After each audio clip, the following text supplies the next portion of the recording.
and training. Contact us for a free consultation. Hi, everybody. Welcome to the broadcast. As usual, it's me, Debbie Levitt from Delta CX, and you're joining us, if joining us live, on Wednesday, May 20th, 2020. Today's podcast episode, 42, is Great Relationships with Great Recruiters. I want to remind everybody to please subscribe to us on YouTube. You can find us at deltacx.tv. That'll redirect you to the YouTube channel. Won't you please subscribe? It costs you nothing. And ring the bell so you can know when I am live with something exciting to talk about. And today we have the always exciting Lee, who I always like to say her last name in an Italian fashion, Lee Andrese. But that's not right. what she says. She says something else. Lee is a freaking genius. I've been lucky enough to know for about 10-ish years, and her previous universe was in recruiting in Aquin, so I'm going to let her introduce herself and go for it, Lee. Tell everybody who the heck you are. Well, thanks, first of all, for having me, Debbie. And it's an honor to be in front of your audience because I know that if they're part of the UX community, they have very big brains. So thanks again for having me, and thank you all for joining. My name is Lee Andrese, and I am the principal at akathame, which is an organization that focuses on reshaping how human resources functions within organizations, largely around the talent acquisition and retention process. So. Okay, then now everybody knows. Let's throw myself back in the picture here. And of course, everybody can find Lee at akathame.com, which I'm going to spell for those listening to this later and not watching the video, which is AKATHAM, like Mary, E. So head to your local everything and follow Lee. She's got a YouTube channel. She's active on LinkedIn. She's probably everywhere, so please follow her. And of course, I'm monitoring the chat room. So if you guys are on LinkedIn or YouTube, throw your questions at us. But we're going to start by talking about something that Lee surprised me with a couple of weeks ago when we scheduled this. I said, Lee, to me, there are 3 types of recruiters. And she wrote back like, no, there are 4,000 types of recruiters. And so I didn't even know that there were more types of recruiters. I was thinking maybe there's in-house recruiters, there's external talent finding people, like your Modus or whoever, Aquins, I think, but maybe they're different. But again, to me, they're in the same bucket, maybe not.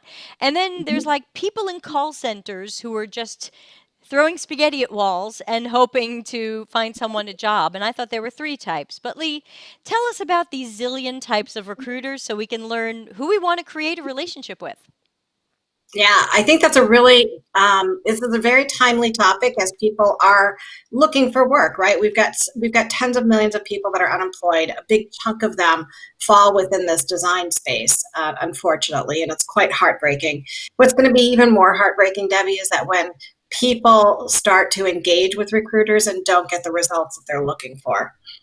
I would say 90% of the time, it's a matter of understanding how recruiters work, because we know that the recruiter has to fill a job. The question is, how are they filling that job, right?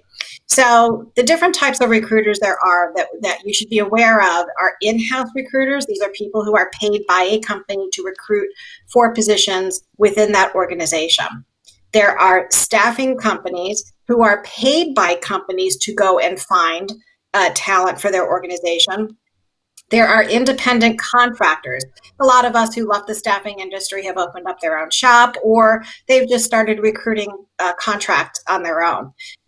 Then you've got the ones that you thought that were dialing for dollars, just talking to anybody, and those are typically found within what's called a master services program / vendor management system type of organization. These are people who have speed. They're very how each of these have a different flavor and how you want to work with them. And then the last is you've got contingent and retained. So that's something else that you need to understand. Is this a contingent requirement, meaning does that recruiter not get paid until they find the person, or are they getting paid whether or not they fill the position? That's retained. So let's start with understanding what model you're working with or what model the recruiter is working in order to determine what your relationship is going to be like with them. So that's the first part. It's a lot, right? It's a lot. I started writing down the things you were saying, but I didn't get that far. And then I think another thing I hope we'll talk about at some point is how some of the markups differ. Like which of these recruiters mark So you we're up, going to talk which of about these yeah, great. So then I hear this this. episode and do this. You may do that at a certain Hold on, point because I've got a nail file here. I'm just gonna. so now that you understand the various models that recruiters sit in, now you've got to say what kind of recruiters are these that sit in these models, right? So you've got generic recruiters. You've got that are actually sourcers, right? All they do is they're the first line view of your resume and your portfolio to the job description. If they make it past the sourcer, then they go to the recruiter, right? And once they go to the recruiter, depending upon, then they do a more thorough screening and they assess whether or not you've got the capabilities to meet the minimal requirements of that job. And I went through a process myself where I had the sourcer, then I had the recruiter, and then the recruiter passed me on to the senior recruiter. And that person was more closely aligned with the business manager. So now you get into your having the ability to tell your story to make sure that that senior recruiter can articulate that to the hiring manager. Now, there's not always three people between you and the hiring manager. It's usually one, maybe two if there's a sourcer involved. But so you've got these very generic sourcing people. And then you've got recruiters who are specialized by industry and by practice. So if you are in the finance practice, if you're a CPA or if you're a payroll person or whatever, you're going to want to associate yourself with that kind of person because they've got all the ins and outs within that practice. And then you've got executive recruiters, direct hire people, short-term gig recruiters. People scraping my resume off Indeed. Yeah, and that's a sourcer. That's a sourcer. Okay. So yeah, that's a sourcer. And then you've got the ultimate recruiter, which I think is the ultimate recruiter, is your talent agent. And your talent agent could be a sports agent, an editorial, a writing, literary agents, in other words, okay. Actors, singers, what have you. So again, lots of different types of people recruit other people. It's important that you know the nuances of each, and we'll talk about that in just a minute. But how confusing was that for you? No, it was okay. I think I generally get it. Obviously, we're live, so if you guys are watching on LinkedIn or YouTube and you've got questions, let us know what they are. I see we've got one person in YouTube so far and about 9 in LinkedIn, so let us know your questions, everybody, as you think of them. I think one thing that I want to know, if you don't mind jumping into it, is just in general, which of these people are marking me up and so might have a little horse in the race to try to talk me down on my rate, and which of these people just get paid in some other way, either as a retainer or salary, or they put their money on top of me? Who's sharing my money? Who's sharing? Fair question. And this is why that groundwork of understanding who works in which model is important. So if you've got an internal recruiter, they are not getting paid to place you in particular. They are getting paid to place a whole lot of people in that organization. So they might be given incentives or they might be given bonuses for performance recognition, but they are not working necessarily on a commission based on what you make, or they're not getting a fee of what you make. However, if you go to a staffing firm or an independent contractor or a talent agent, they will all set the rate with their customer, with the company client. And then based on that rate, they need to figure out how much of their business they can afford to say, this is your part, Debbie, and then this is our part. So let's talk about that, because this can be very sensitive and very infuriating for And that's the candidates, right? model I've seen the most, I think, in my own Yeah, career, was especially in San Francisco. There were a lot of companies, like, for example, when I worked at Wells Fargo, I was brought in through Modus because Modus had a pre-existing relationship with Wells Fargo. And Wells yeah. Fargo said, my boss told me later, I'm paying X per hour for you, which again, you don't always find out what that number is, but I ended up friends with my boss and he said, this is the number we're paying Modus. And I said, whoa, I'm getting $20 an hour less than that, and that's going to affect who takes that job, or who accepts that pay. So tell me more about that model. And we already have some comments and questions in the room. So, but go ahead, I'm answer that one sure first. we do. I'm sure we do. I want to start by saying the candidate, as a candidate, if you are working with a contract recruiter who is being paid by the company, understand that that recruiter is being paid by the company. So it doesn't mean that they favor the company over you, but they have a business to run as a recruiting capability, and they have their clients' rates that they have to work in. So know that their number one job is not to find you a job, it's to fill the need of that company. That's the first pill to swallow. Okay. If you've got an exceptionally superior recruiter, they know that they will not be able to fill jobs unless they have exceptionally superior talent. It's also important to know that when we come up with these rates, there could be anywhere between a 30% markup on UW to 250%. And let's say, for example, which is why it's important for you to look at what you want to make versus what the staffing firm is charging the company. What the staffing firm charges the company is none of my business as a candidate. Whatever they want to charge, they can. I have to be concerned over what I want to make. Am I going to feel whole? Am I going to feel used? Am I going to feel taken for granted of if I Can I lower live on the my rate? number? Can I live on that number? These are all business questions that you have to ask yourself as a candidate. If you can't, it's a business decision for you. And frankly, it's a business decision for the company as well, because there are varying degrees of quality staffing firms out there and recruiters. And the higher, more experienced that recruiter is, their rate goes up and up and up. So you're talking about executive recruiters who charge 30% of hundreds of thousands of dollars per salary. So if you've got a $250,000 salary, 30% of that isn't chump change, right? That is that. $75,000. Yeah, that's not, and that is what it is. So that's a direct hire. That's typically a direct hire fee. If you are a temporary working on a contract or going temp to perm, that markup is going to be based on the agreement that that staffing company has with the client company.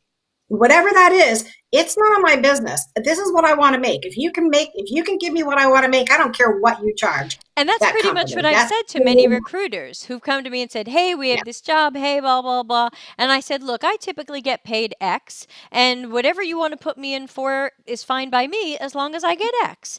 And very often that's been a beautiful conversation. Sometimes they've come back and they've said, oh no, we can only pay you, $30 an hour less than that. And I'll be like, I'm sorry, that's kind of low. Then you walk. It doesn't work then for you me. walk. That's Yeah. it. That's it. And Doesn't that's work. exactly what you do. You treat it as a business decision. So, having said all that, now you've got three players who have to make business decision. Does the company find value and impact by working with a staffing company or a contractor? And let me tell you what that value is. They don't have time to go through hundreds of candidates. They don't have time to do the screening, the background check. They don't have time to do all that kind of stuff. And if they're working with an exceptionally superior recruiter, they know that no stone is going to be unturned to make sure that that's a perfect match. That takes a lot of time. So that money that they're paying, the extra per hour, which is over and above your salary and my salary as an internal recruiter, by the way, because that company's got to pay for my salary too, right? The staffing company I work with. Right. They're like, fine, that's worth it. You're a tax write-off, Lee. Just do what you do. Right? You're a service tax write-off. I can't do this. My time and they will look at it and say, okay, as a client company, I typically make $200 an hour. Is it worth my time to contract with Lee to do this part of the job? Yes, because now you're not making $200 an hour, you're recruiting. Yeah. So there's that side. The other side of the coin is being the talent. And this is where people get really frustrated when they hear that markup. And I will tell you, Debbie, one of the only reason that I got into staffing, and I think I told you this story, I got burned. You didn't know that? I don't know. Tell me Did more. I tell you that? I don't know. So I was a summer college student, and I worked for a staffing firm right out of high school before I started my college, my first freshman year. And then I found out after 6 months of doing this job that when I called the staffing company, they didn't know my name. They didn't really even know where I worked for them. And when I walked in the door, they had no recognition whatsoever. It just so happened that very same week that I got the bill for their services. Somehow it came to my desk. And I was an executive assistant to the director of the National Technical Institute for the Deaf.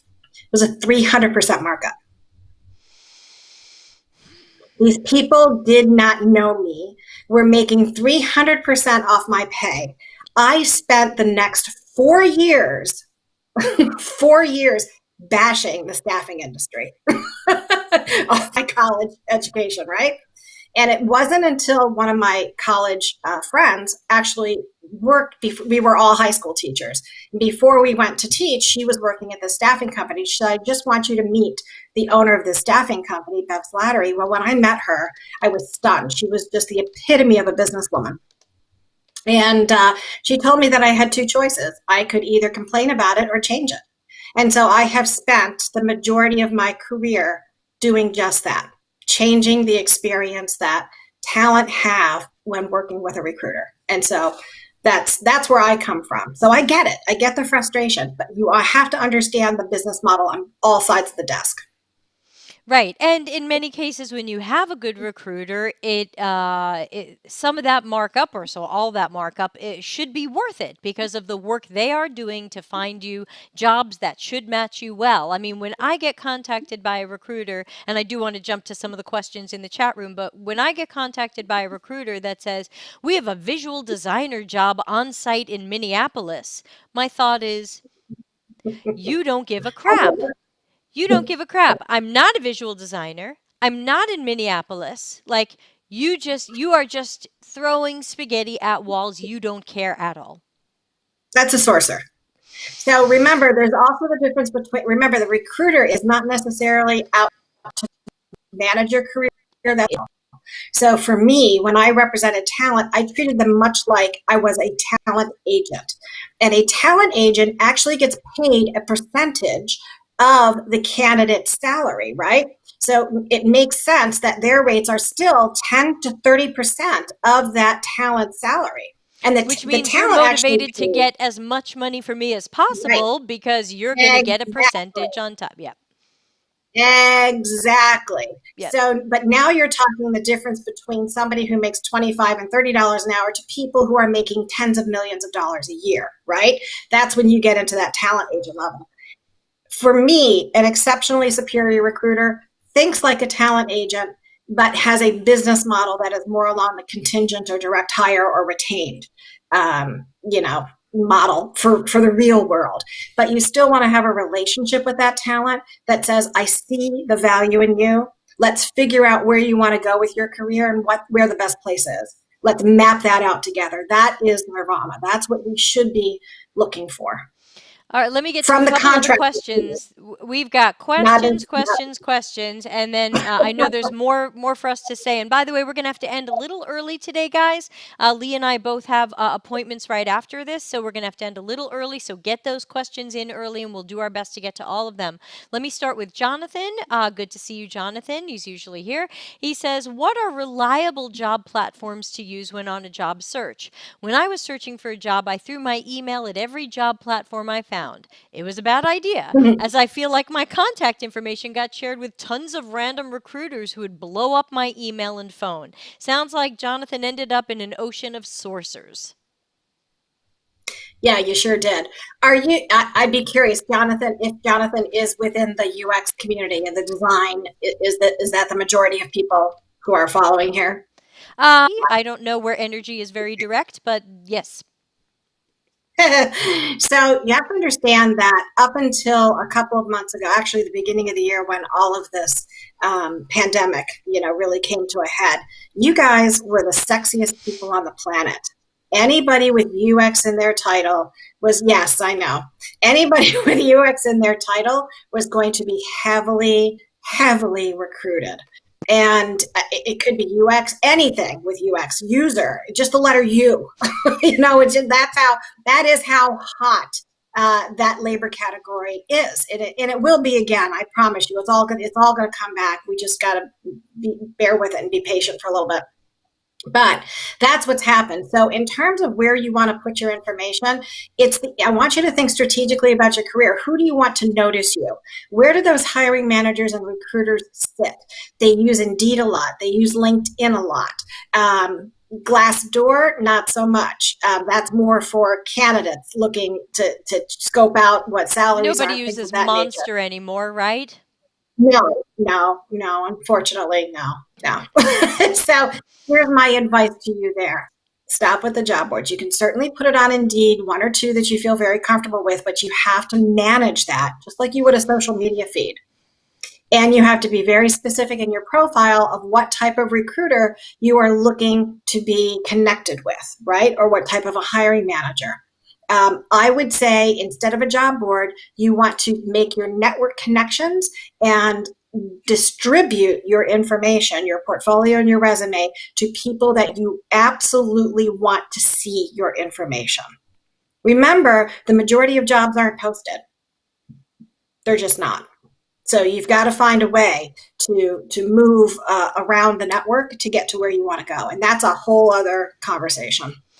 Yeah, and after we get through these questions, I want to talk a little bit about something I did some years ago to create some good relationships with recruiters, and I'm sure you'll be able to add to that. Bill has a comment. He says, "It's been my experience that recruiters have no idea what I do, which doesn't give me the confidence that they're going to put my best interest at heart." Usually Yep. that's the sourcers, but it can be some of the other ones as well.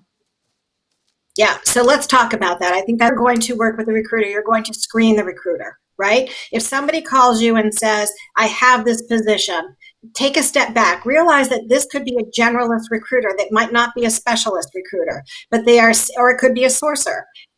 If you understand the capability of the person that you're talking to, it will provide a much more, it's setting expectations. It'll provide a more enjoyable experience. So just ask the recruiter, say, do you have knowledge within the UX domain or within the design domain, whatever it is? Do you have knowledge in that area?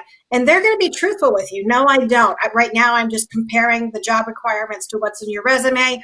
This is our first step and blah, blah, blah. Understand the process that company or that recruiter takes so that you know what to expect. And that in and of itself is the key to an exceptionally strong experience, good customer experience or relationship with a recruiter.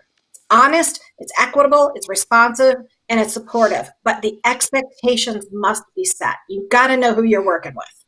Yeah, makes sense. Makes Honey is here, and my boyfriend always thinks I'm talking to him, but it's a woman named Honey, and she shows up to some of the podcasts. Good to see you. And she says, many times I experienced that recruiters are positive with my qualifications and interview, but I get rejected without feedback. And I've been rejected without feedback too, and I ask for feedback, and then I am ghosted.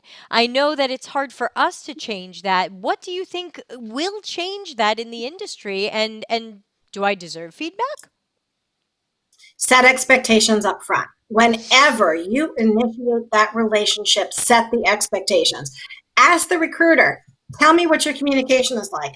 Tell me what's going to happen if I don't get accepted for this opportunity. Tell me what we do after that. Are you only looking out for me for this position? And if this position doesn't happen, then we're done. Are you going to ghost me? What's your ghosting rate? Have a sense of, honestly, just come right out with it. That same goes with candidates. Can I tell you how many times I got ghosted on a full-time position? I offered a woman a full-time position at my company, totally ghosted. So it happens on the candidate side. It happens on the recruiter side. Ghosting is not cool Either way, it's being left out high and dry. It feels awful. And you feel used, right? You feel very used and taken for advantage, taken for granted. It's not a good thing. So have that community. Debbie, tell me how you work. So if Debbie was a recruiter, I'd say, Debbie, tell me how you work. How's this going to work between us? And then she would tell me, if I can live with that, I can live with that. If I can't, next. Okay. Thank you. Good luck, honey. Andrea is here, and I can't see the picture, so Andrea says, how do you prepare your resume to work well with online application programs like Workday? Do you have any specific tips on fine-tuning resumes for ATS? Because mine is text only. It is not fantastically, bizarrely formatted, and it is mangled by Workday every time. That is the way of this world, right? So simple, clean formatting. Don't put any design elements on it. I saw one from a senior leader that was so ugly that I thought, my God, how in God's name did she get that job? When she sent it to me, I'm like, this is awful. She did it because that is how the ATSs parse content when they see the resume. So if you put dividers in there, straight line between each section, and that's it. That's it. Just put your content down there. Very simple, very fun. We used to call it a functional resume. It's really functional for technology. Just think about scanning, think about AI, right? So now ATSs are becoming very AI oriented and starting to do automatic polls for the recruiters. Here's the other thing I'm going to tell you. If you send your resume in for a job that you are clearly not qualified for, in any way, shape, or form, you're clogging the system. You're clogging the system for candidates who are qualified. They will not make it to the recruiter in time, and it's just not a cool thing. And you'll get bumped out. Forget parsed. You'll get bumped out. Yeah, let's talk about that briefly because you just posted about that on LinkedIn and I flew in underneath it saying, yes, yes, please. Because I had done, last year I'd gotten into a huge war with someone on LinkedIn and we are no longer connected. But I had said, if you really don't qualify for a job, don't apply. If it's a UX job that is way outside of your reach, wait till you work up there. I don't care if that's your dream job or your dream company. You might shoot yourself in the foot especially if you keep applying to that company and over and over. And this person lit me on fire and fired all the shots. And then I did podcast, I think it was episode 15, which I called That Job is a Stretch, Should I Apply? And I tried to explain, at least in my opinion, as a worker, not as a recruiter, but what's the difference between a job that's a bit of a stretch and a job that you're just unqualified for. I'll apply for something that says must have a master's degree, even though I don't have a master's degree, but I have 20 years of work experience that I can show. And usually people go, okay, you didn't get a master's, but you have a mountain of work. So that's a little bit of a stretch, but usually they're cool with it. But I've had people say to me, well, I applied to this senior UX recruiter job and they just told me I wasn't a fit. And I say, well, what was your last UX job? Oh, no, I haven't had one yet. So this is your first UX job and you thought you were going to go for senior? Well, I have 5 years of marketing research. That doesn't mean you can now be a senior UX researcher. So say something, Lee, and then we'll read the next question.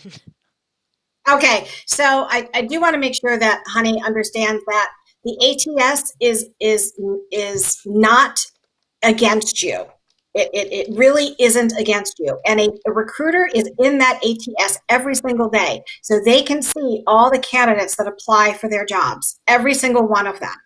They do parse them out potentially in different categories, like trying to put the people who have the best, who meet those minimum requirements up front, but that recruiter can see them all. Secondly, you should be networking. Don't rely on the ATS. You should be networking to get your resume in front of the right people at all times. Now, let's talk about minimal and stretch. Unless the job says master's degree or equivalent experience,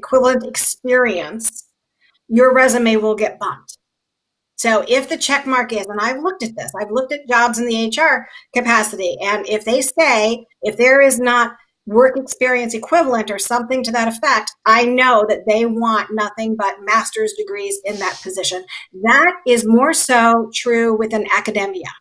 So if you go to Johns Hopkins or University of Maryland, those degrees are a must. If you look at that job description in industry, it often says or equal experience, right? Experience in there. That's not a stretch. That you can still do. That's an easy one. What I'm talking about, and this is true, I would put out positions for user experience directors. I would get receptionists. I would get foremen. I would get construction. Yeah, I I would. got I it. want.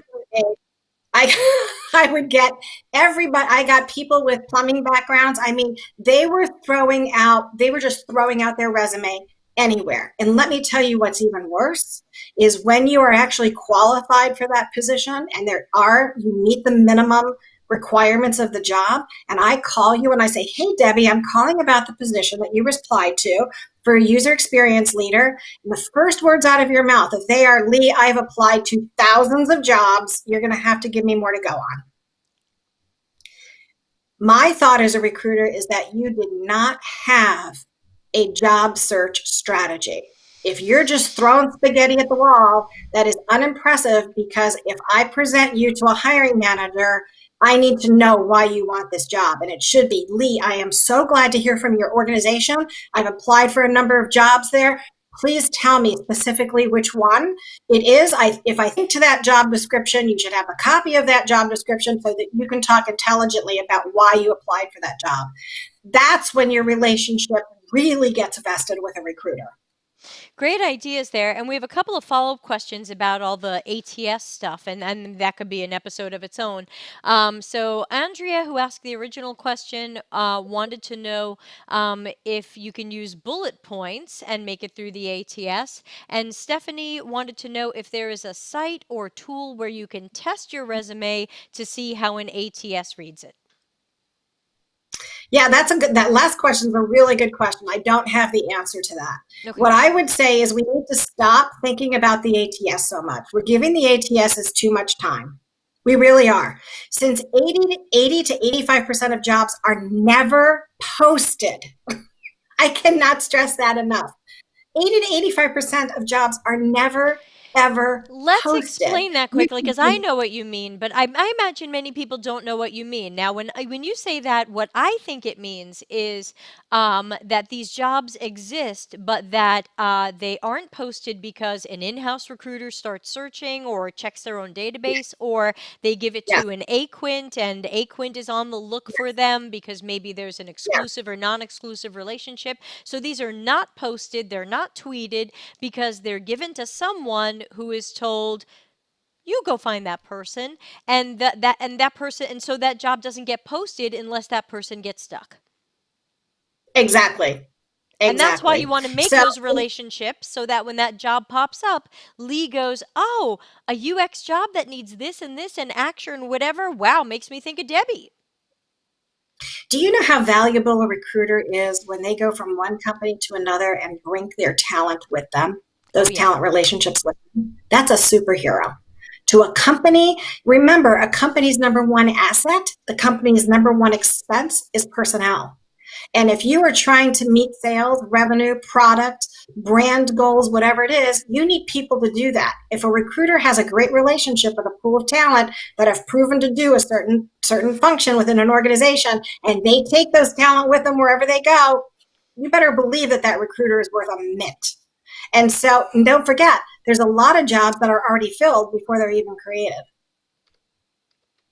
because people move up in an organization, right? People move up in an organization. But what does that do? It leaves a position available where that other person left and took on that new job. So I cannot stop spending so much time worrying about the ATS. Start spending a lot more time connecting with human beings in any way, shape, or form that you can. That's legal, ethical, moral, profitable, and non-hazardous. Just make that And clear. not spammy. Yeah, and I want to talk about. So I haven't had a recruiter place me anything in a while. I wish they would. But But when I was rebooting my career in San Francisco in 2011, I had only worked for myself before, so I had a bit of a strange resume. I had a lot of interesting achievements. I had a great story to tell, but I didn't have traditional Silicon Valley jobs. And I started connecting with some recruiters when I moved there, and I started hearing from more than one recruiter, your resume is weird. Where's Google, Apple, or TiVo? Remember TiVo?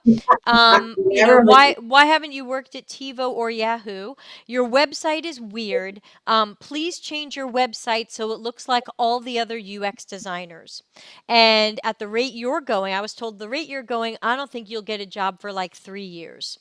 And it's just going to take time. And I said, no, I'm different, I'm unique, and I'm going to have a weird website, which, by the way, I found on archive.org, the Wayback Machine. I'm going to post it at some point and show people what it was.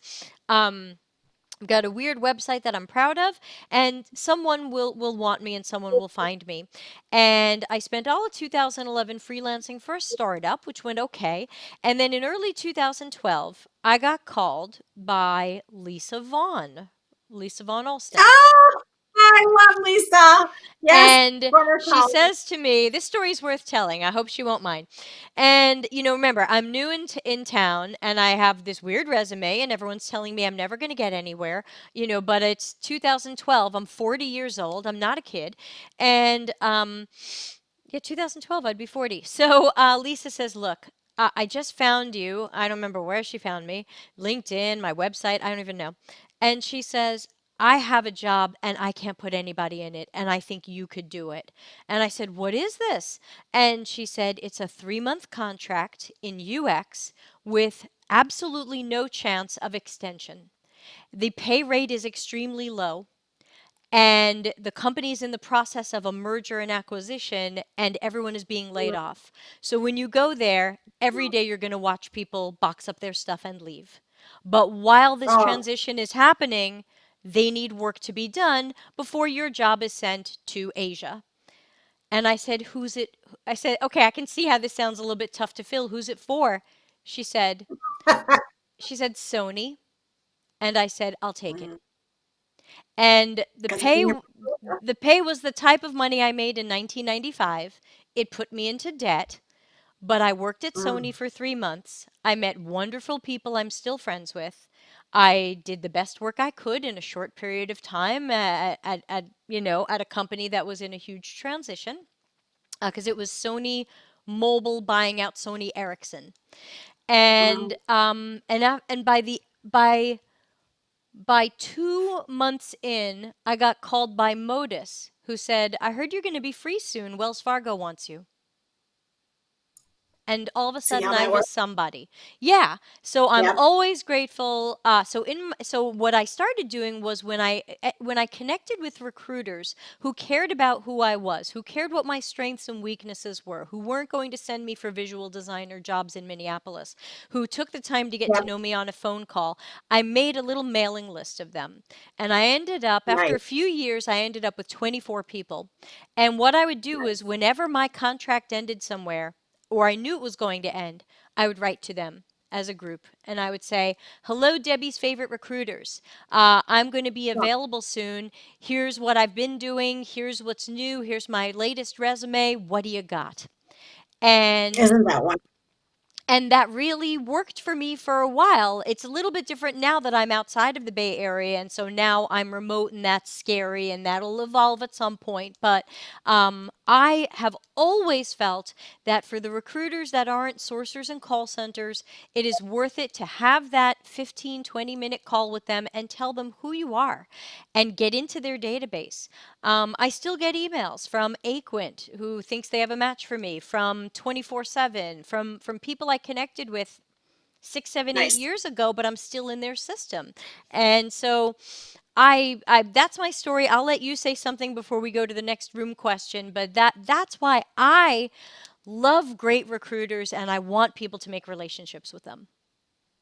And again, you got honesty. It was equitable. She told you exactly what the downside was. She gave you every reason not to accept the job. This is where, on your side of the street as a candidate, you've got to think to yourself, what do you want in your portfolio? If you don't have a career management plan, where do you want to be and how you're going to get there? Because that's a big part of why you would accept a job or why you would turn away from it, turn it down, whatever you want to call it. Right? So the people that were turning that job down with Lisa already had a strong portfolio of top tier technology companies. You needed to get that in your portfolio. Right. So you looked at that as an investment. Okay, Exactly. so I I'm going to said take once I get that name Sony on there, I bet doors open up.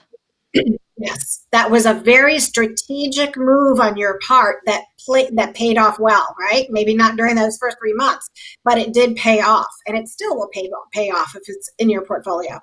If we are not making those kinds of decisions as candidates, we are not managing our career. We are allowing other people to manage it for us. And this is what I want to tell you, that when you are working with recruiters, you set the stage, what you want, what you don't want, where you want to work, who you want to work with. It's your call. It is your call. Nobody's going to be twisting your arms. Remember, the recruiter's job is to fill that position. You can say no for any reason whatsoever. We've got some questions, and I know you and I have to go in a few minutes because we both have calls to prepare for, so I don't want to keep you past the hour. Bill is back, and he says, I have a mix of contract work and full-time, with lengths of times ranging from 6 months to years. Does the time on a job affect your ability to land a job? Does that experience count? Not anymore. Not anymore. It used to, but not anymore. This is a gig economy. So it is pretty much commonplace that people will stay by the project or by the initiative, right? So, and that's just fine. That's how we're building our portfolios and our capabilities, is moving from one job to the next. That is the reason that's great career management. If that's what you're doing, it's great. Now, if a company is looking for a long-term commitment, they may question your interest in staying long term. So that's where you have to have your story in your back pocket to tell that recruiter, you know what, I'm really ready to dig my heels into something. I want to see something from start to finish. That's typically 2 to 4 years. So this is a commitment I can handle, and I want it right now. Great. Just that simple. Yeah, thank you. And Bill, I hope that helps. Ellen is here. Ellen and I have had many private conversations. Ellen is a career transitioner to UX. I think her background, I don't remember, this is from memory, and I can only remember so much about my 7,000 followers, but I think Ellen's background was either marketing research or research in academia, and she did have some years of experience there, but is looking to shift into UX. And she asks, that's what I remember about her. Ellen, you tell me if I remember you correctly. She says, I'm looking for my first UX researcher job. Given the glut of experienced talent, I know my chances of getting a job right now is low. Will a recruiter still talk to me? Absolutely. So absolutely, depends on what type of recruiter. Again, so remember, recruiters have to prioritize their time to fill the positions. A friend of mine who recruits for Microsoft has filled well over 100 positions in less than a year. At any given time, she's juggling 60 to 80 open positions.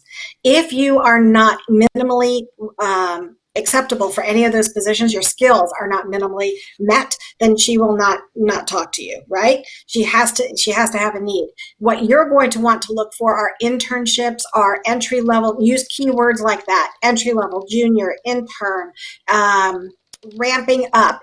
Those are the kinds of job orders that you want to search, or job positions online that you want to use keywords. And you should be using Boolean searches to search for jobs. If you don't know how to put a solid Boolean string together, I would learn that very quickly. Yes, great idea. And Ellen says, PhD in sociology. Andrea's back, and Andrea says, I've targeted companies I'm interested in, and I've reached out to current employees of that company to get contact info for internal recruiters, but I haven't had a lot of luck getting them to connect with me. In fact, in one situation, I got ping-pong back and forth between internal recruiters without anyone actually taking time to know me. Suggestions on connecting. Is it more important to connect with the recruiter or current employees? Both. Go right to the hiring manager. Go to the CEO. Go to the C-level. Go to the VP. Go to anyone you want to go to. Type in LinkedIn. Type in the company name and type in the title that you are looking to do. The job that you're looking to perform, and reach out to that person. Hey, Debbie, I see you're a UX person at IBM. I would love to work in IBM. What do you suggest that I do? Your background looks amazing. That's It's beautiful. just it. And if you're only looking in one department, one person, you're not doing it right. That's a great You're idea. not doing it. And good luck, Andrew. You've got a decent strategy there. And get accustomed to hearing no. And no, in this particular case, doesn't mean never. It means that you're just not doing the right thing. You haven't met the right person. You just change your strategy and try something different. This is a job. It is a skill to find a job. And this is why you want to work with recruiters, because this is all they do all day long. Let them do the heavy lifting. Don't worry about what they're making when they charge. Worry about what you're making. If you can handle that and you can live with that, that's all you should care about. Yeah, and when a recruiter contacts me for a job that is at least reasonably close, I will say, hey, I'd love to work with you, but actually I'm 100% remote now, or at least when we're traveling again, I would be mostly remote with occasional cameo appearances.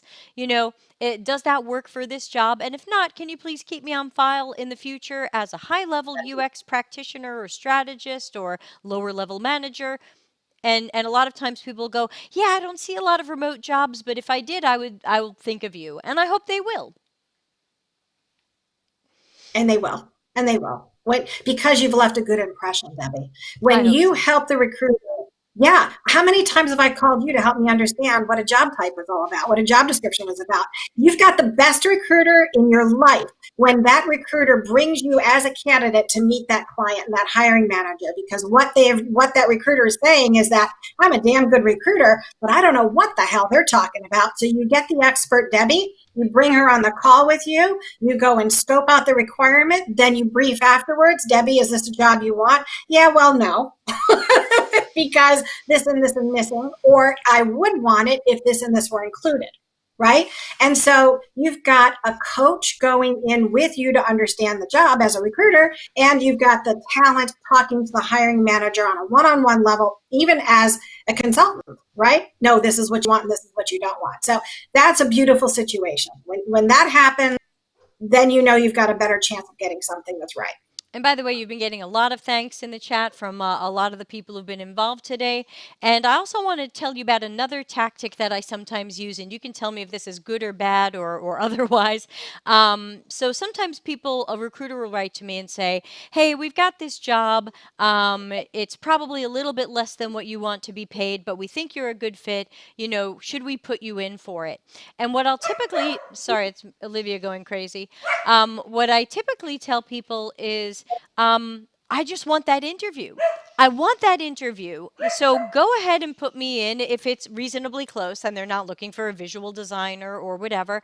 If it's close and they're willing to accept a remote worker, definitely put me in, because even if it's somewhat under what I would prefer to be paid, what I have found in jobs is that if people interview me and don't like me, who cares how much money I wanted? But if people interview me and fall in love with me, somehow we manage to negotiate that money. I come down a little, they come up a little. It works out. So my thought to the recruiters who contact me with a good match is just get me that interview, because we have such a good chance of making it work. And I sometimes wonder if candidates overdo it too early by trying to pre-negotiate things when they haven't even had the interview. Right. And I do want to talk about that, Debbie. So you have to be very sophisticated with this. If you are going into an interview and you're questionable on the rates, and you come back from that interview and you realize that the scope of the work is different and it warrants a higher rate, that's one thing. But when the scope of the job does not warrant a higher rate and you as a candidate come back and say, I want more money, you will quickly be banned from being represented by that recruiter and probably a number more. You do not want to, because I've seen this happen. This tactic happens on the client side and the talent side, where a talent will go onto that interview and say, no, I don't want that. I want this. Well, has the job changed? I will absolutely fight for that. I will, if the job change, the requirements are higher or the risk is higher or whatever is higher, I will go back and I will fight tooth and nail and defend your rate. However, if you're just trying to play that game with me, because now you've got access to that hiring manager, I can't tell you how many candidates will go around the recruiter to try to get that job and just cut the recruiter out entirely. That's Which I called would never flying, do. right? Yeah, and let me specify, because I obviously missed a piece of my story. So I only No, do no, no, that you when did it the all right. when You did it the right way. when the recruiter says to me, I might have room, I say, you know what, before Right. you and I negotiate this, let's just That's have the right. interview. Let's see if they even like me. Let's see if I like them. Then you and I can see Right. what we can play with. That's So perfect. I try to not over That's perfect. pre-negotiate this stuff. Nope. You Okay. did it the right way. That's a relationship and that's a partnership. You did it spot on. What I'm talking about, and this will happen. This I guarantee you, this happens all the time. The other time is that the hiring manager will tell the candidate to go around the recruiter. So we're talking here about this call about Ah, having superior relationships with recruiters. This is where what you're talking about is a perfect partnership. What you and Lisa had was a perfect partnership. What you and I talk about is a perfect partnership. You do not want to go in and start playing one side against the other. Allow the recruiter to do their job and do it well. And I promise you, you will be in a much better place. So I think that when it comes down to what that exceptional relationship is, it's all around setting expectations. And a big part of that is communication. Get everything in writing. Get everything in writing. Make sure that everything is clearly understood. Offer yourself as a partner to go in with that recruiter to talk to the hiring manager, right? That helps. That could help, especially if it's a staffing company. Do whatever. Think creatively, but everybody's got to respect their part in your job search and filling that job. well, great. Now, I know you and I are out of time. We have to run today. So I'm Yeah. going to say thank you again so much. Everybody, track down Lee on LinkedIn, Twitter, YouTube, everywhere she can be found. Again, I'm going to spell her name for those of you joining without video. Lee is Lee. Andrese is A-N Nancy, D Delta, R-E-S Sierra, E. And her company is Akathame, which you can find at akathame.com, A-K-A THAM as in Mary, E. Find her, follow her, connect with her, and poke at her, and have her on your podcast. And Lee, thanks again. I know we'll be having you back at some point for something. Thank But you. this Thank was you. Thank you for fantastically everybody. helpful. Everyone in the chat room is thanking you. So, on that note, I don't even have time to tell you guys what's coming up. Just know I'm podcasting like 3 times a week for the next few weeks. So, just keep tuning in Mondays, Tuesdays, and Wednesdays. Just remember that in June, I will be switching to 6:30 p.m. Italy time.